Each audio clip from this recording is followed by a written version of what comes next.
It's our anniversary. I don't feel nearly equipped enough to give you all any lessons on marriage, but in the last 6 months alone, we've been to 6 different countries, and I can say hands down that I think my husband is the best travel buddy out there.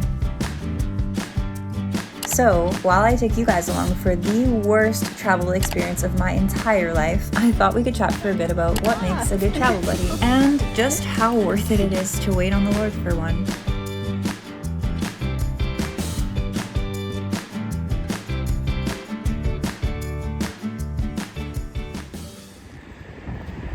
So we decided to go on the day of to Suriname. Apparently we learned nothing from our Brazil trip. All we needed was yellow fever shots, and that night Stefan's cousin was at our door to pick us up.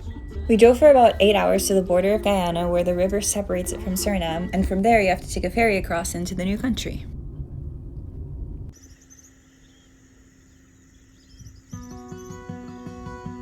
I am a huge advocate for waiting in general because I think God designed it so that whatever the reason for the waiting is, there's something so special that you get to experience before you get to it, and that after you get to it, you'll never get to experience again. Maybe the most difficult part of waiting is finding out what that special thing is, but the good news is we're always given just enough time to figure it out.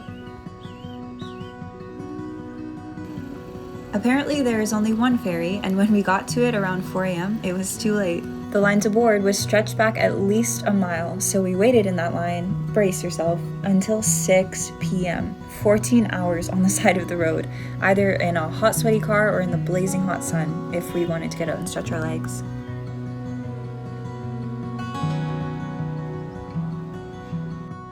I was really young when the Lord started speaking to me about traveling and then about being a missionary. I was also really young when He told me He'd want me to get married one day, but for some reason, although I dreamed about both of those things periodically, I never really put them together in my imagination. All that to say, I really didn't think through all the logistics of how this particular person would be such a perfect fit for me and what God is calling me to. But I actually didn't need to, because God did think through all these things before telling me who would be my husband.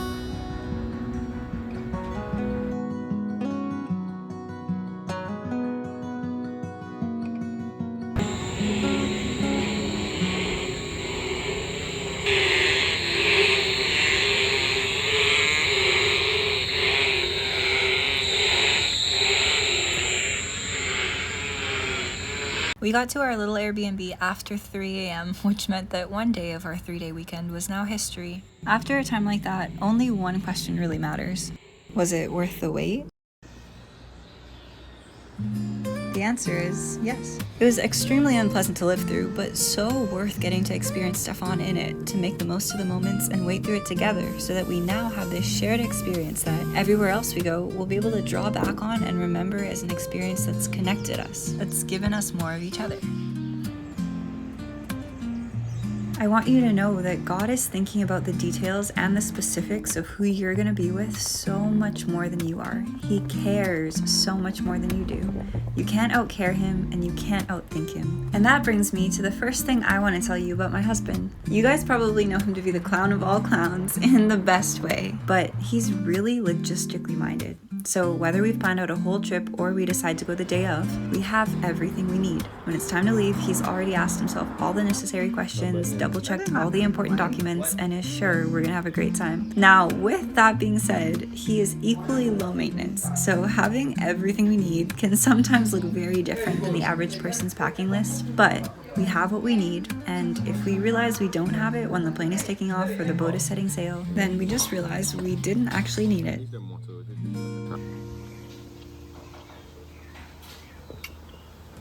Raw juice, dog.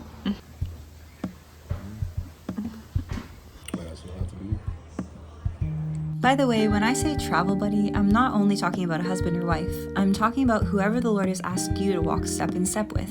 It matters because in Luke chapter 10, Jesus sent out His disciples 2 by 2. I'm sure there are a lot of reasons for this. Accountability, the assurance of a witness, double the brain power, someone to be an emergency contact. But the reason I've come to know best is that life, and so ministry, It's just better when you're not doing it alone. I'm not saying everything's easy now that I'm married, but I'm sure we can all relate to the experience of difficult things not being so bad when we're not doing them alone. That job you hate going to is more bearable because of the coworkers you like. Broccoli tastes better in beef and broccoli Chinese food than it does plain. Together is better. God designed us to do life together, and as believers, our whole lives are ministry unto the Lord. I can't say God asks everyone to get married, but I can say that He doesn't want His disciples to go the course alone.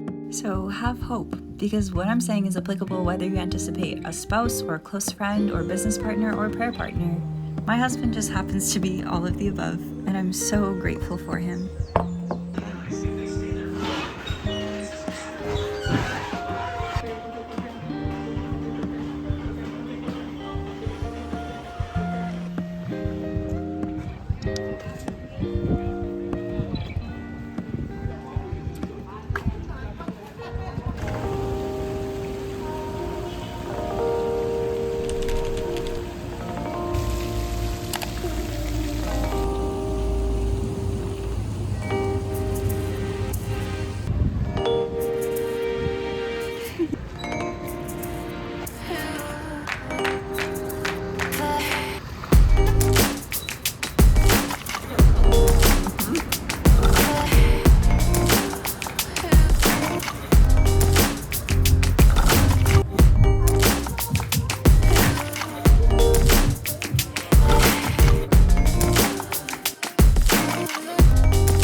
Keep going.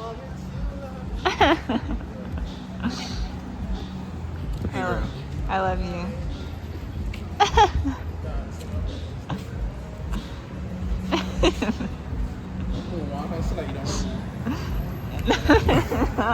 You leave me hanging.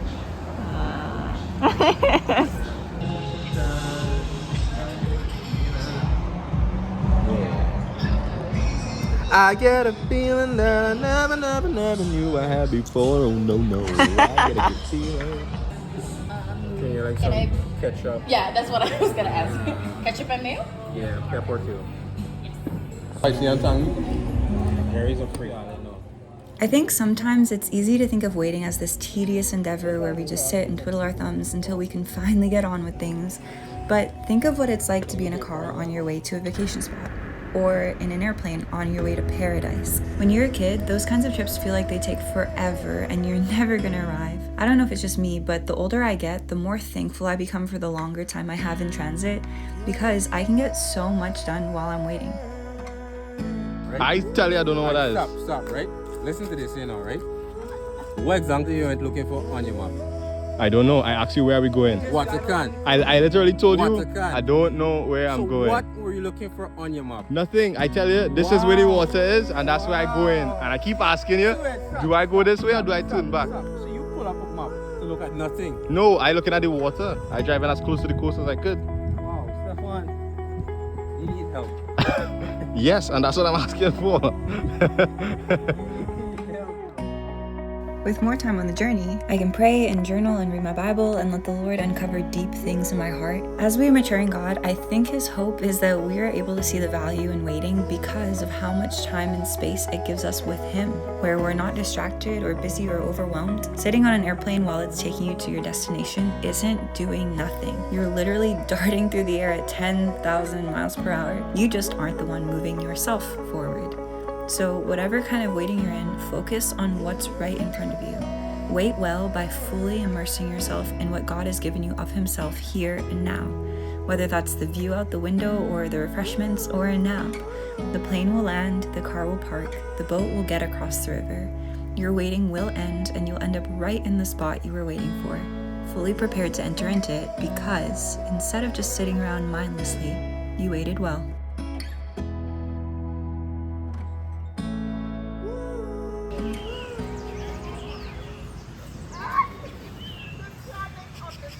What's that over here? Nope. Can't see it.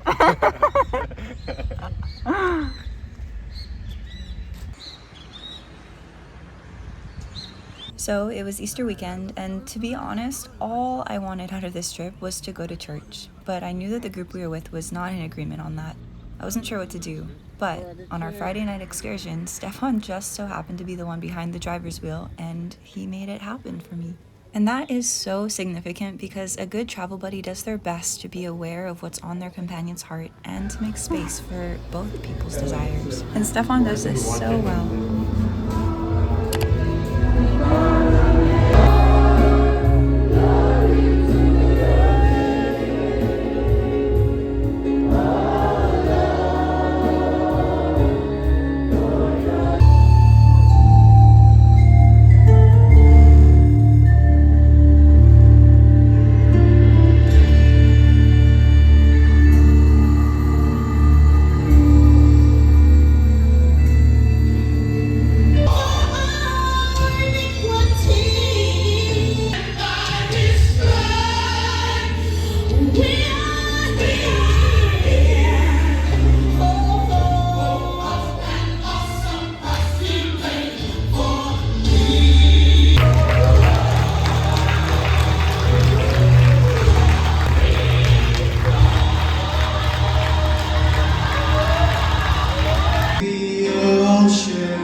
A lot of our exploration time earlier that day was used up by interacting with two separate people who needed some help. They were hungry both physically and spiritually. The second one we met outside a KFC. She apparently had been there many times because the security guard out front tried to warn us against helping her. He said he didn't want us to waste our time. But Stefan is always ready and willing to stop for the one. For him, freedom is being able to disregard whatever his plans are to help whoever needs help instead.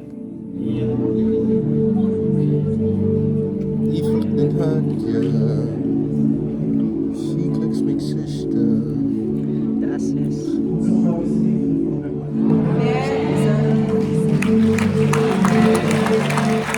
I watch Stefan stop for the one all the time, and whenever I encounter someone in need with him, I'm always reminded that we have enough of whatever's needed.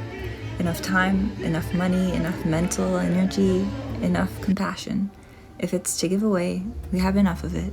And that's probably my favorite part of traveling with him. It's honestly like traveling with Jesus.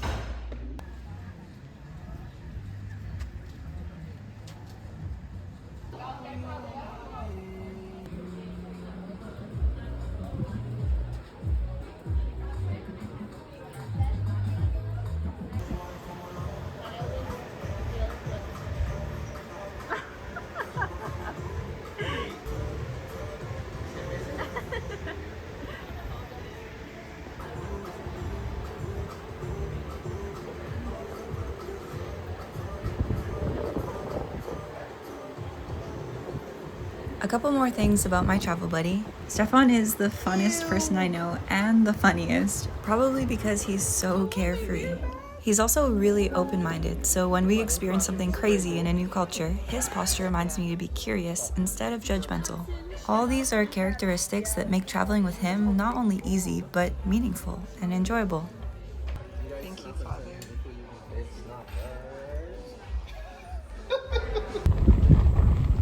Just like that, early the next morning, it was time to go home. The journey back to Guyana was way more chaotic than the one to Suriname, but because we had already gotten through that together, all the waiting just felt like one big, humorous piece of cake. The best part of waiting on the Lord is that you're never really doing it alone, even when you feel like you are. Because all that time I was waiting for Stefan, he was waiting for me too. Matson?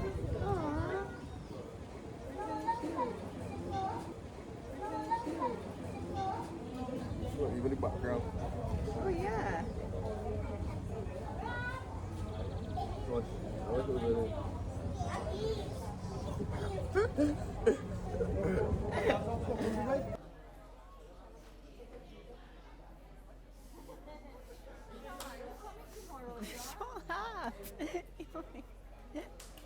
You made me laugh.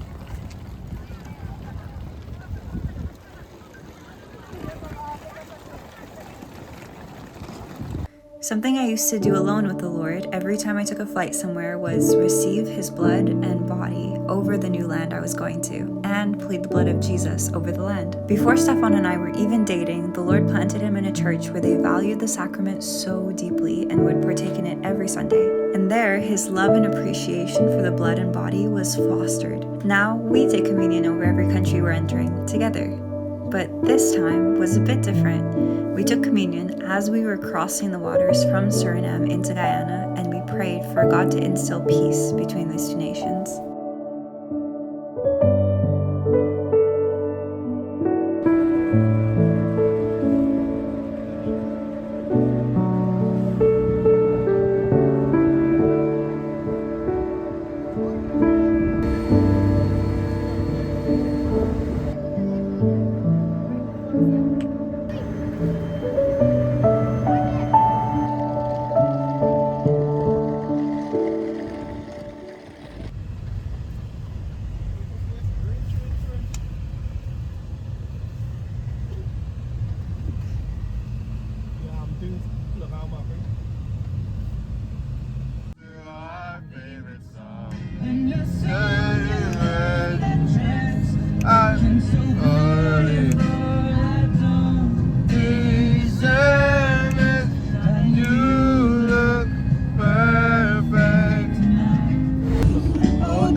Place your head on my baby heart. Get out, love. Maybe we found love right where we are. Maybe we found love right where we are. We found love right where.